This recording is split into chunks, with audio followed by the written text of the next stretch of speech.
Alright guys, oil change, 95 Toyota 4Runner with the 3-liter V6. Real simple.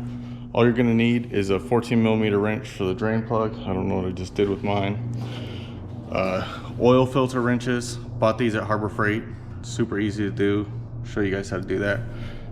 Oil filter, oil, drain plug, drain pan, and maybe the drain plug washer if you wanted it.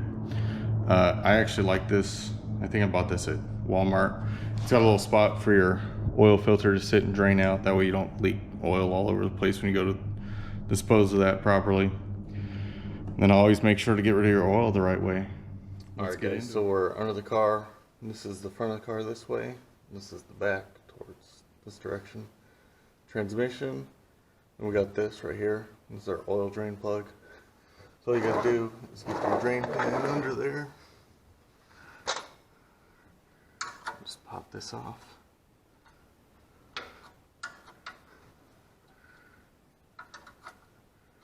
Real simple. Just let it drain.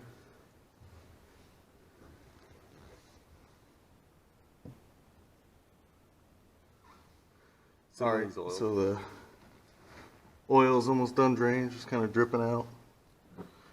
You should replace these washers, but I never really do on the drain plug here. But always just give it a nice little wipe down. And you want to wipe that oil off from there. And pop your drain plug back in. Nice and easy like. Grab your 12mm wrench. Snug it down. You don't want to go too tight because you could strip the oil pan, but you want it to be tight enough. Kind of make sure it's on there nice and good. Alright, next. Changing the oil filter. So we're at the front of the car now. As you can see up there, blue thing, STP, I think, oil filter. I got some oil filter wrenches on it we're going to try. You're just going to want to move your oil pan in like this area so that when it drips everywhere it catches most of it. And let's see how this goes.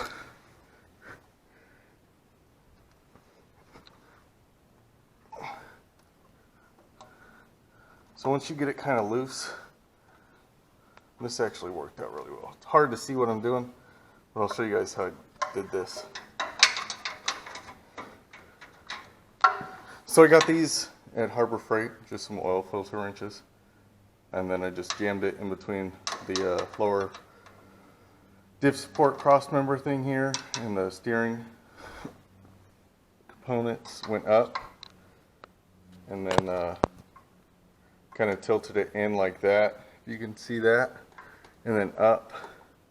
And then just watch your clearance and stuff down on the diff. Got that loose. Alright guys, so we're going to talk about these oil filter wrenches. It looks a little confusing, but they're basically like channel locks, if you've ever used channel locks before. And the way it works is once it's up in there, so it's kind of, it would be sideways like this.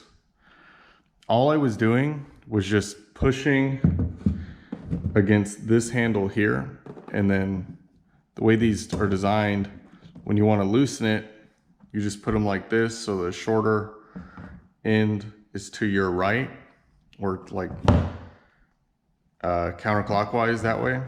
And then you just push on this arm down here. When you do that, it tightens these up and it spins it at the same time. And that's what breaks it loose. And then you just kind of loosen it, turn it, and get another bite and do the same thing. In the 4Runner, it's really hard to see what I was doing there. And it's a really tight area. I think I got like a 1/4 inch at a time. But once you move it a couple times, it breaks this loose. And you can get in there with your hand and loosen it all the way. And then, now that it's loose, should be able to just reach up there and take her off.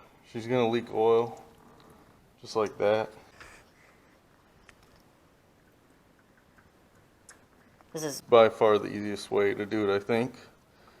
You can try it with to loosen it with your hand first, but these always get tighter than you put them on, so it is what it is as far as that goes.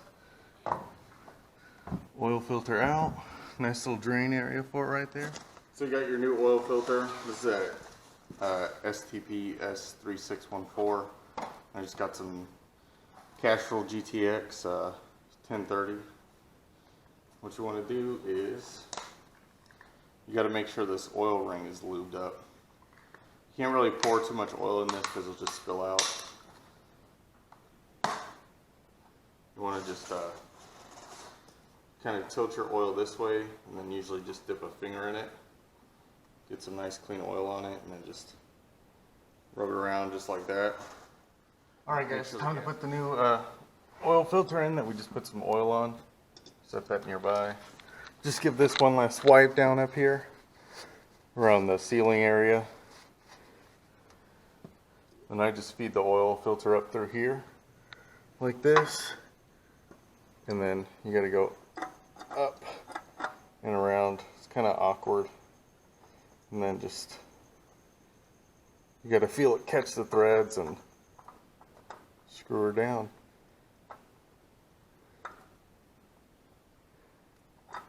There we go. Nice and easy. Then you want to just do this hand tight. Try and get a good angle. Come through here. Hand tight as best you can. These don't have to be that tight. They got that big O-ring on them that seals them up.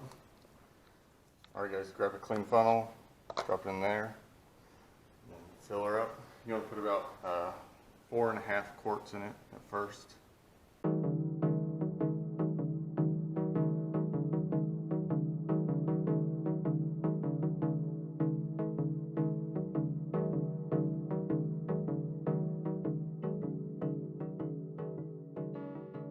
Alright, there's just about half quart left in this jug. Set that off to the side. Let the oil settle for a minute, and then we'll check the level on the dipstick. You got the dipstick down here. What you want to do first is pull the dipstick out, and you want to clean it off. Make sure there's no oil on it. Then you want to put it back in. Just for a second, and pull it back out. There it goes. So you want to check it. You got your like low marks down here, and then this is like the good range, and then your full marks, this one at the very edge. So mine's right at that. So we'll give her a start, let her run for a minute, and then shut it off and check it again, make sure it's all good. You got to start it to make sure the oil filter gets full of oil, and then it gets oil everywhere it needs to. Alright guys, time to start her up, finish the oil change.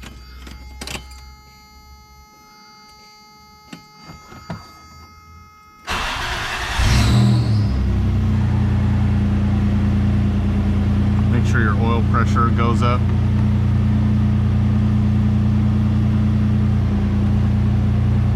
Let her just idle for a minute.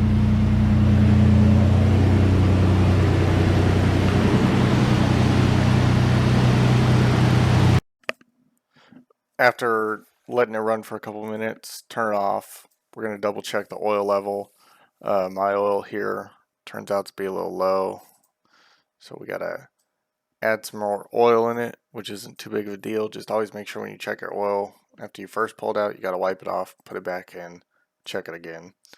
As you see there's little hatch marks where my fingernail is. I'm on the low side, so I got to add more oil in.